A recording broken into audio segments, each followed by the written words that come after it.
৪৫ দিন জামাতে নামাজ পড়ে প্রবাসীদের উদ্যোগে বাইসাইকেল উপহার পেল ৩১ জন শিশু ও কিশোর। দেশের রেমিটেন্স সচল রাখতে সবচেয়ে বেশি অনবদ্য অবদান রাখে প্রবাসীরা।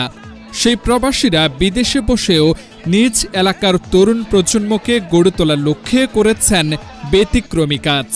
টানা ৪৫ দিন মসজিদে জামাতে নামাজ পড়ায় ৩১ জন শিশু ও কিশোরকে বাইসাইকেল উপহার দিলেন তারা।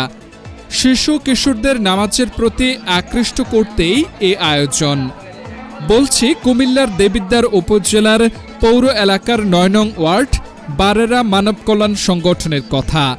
এক ঝাঁক প্রবাসীদের উদ্যোগে গড়ে উঠেছে সংগঠনটি। সেই সংগঠনের উদ্যোগে মাদকমুক্ত সমাজ, শিক্ষা ও ধর্মের প্রতি আনুগত্য হৃদয়ে ধারণ করতে এলাকার ১০টি মসজিদে শতাধিক শিশু ও কিশোরদের জামাতে নামাজ পড়ার প্রতিযোগিতা দেন।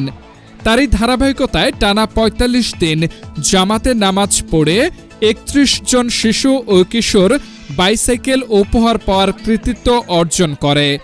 এছাড়াও আরও ৪৪ জন সান্ত্বনা পুরস্কার হিসেবে হাতঘড়ি ও সুপসেট পুরস্কার অর্জন করে।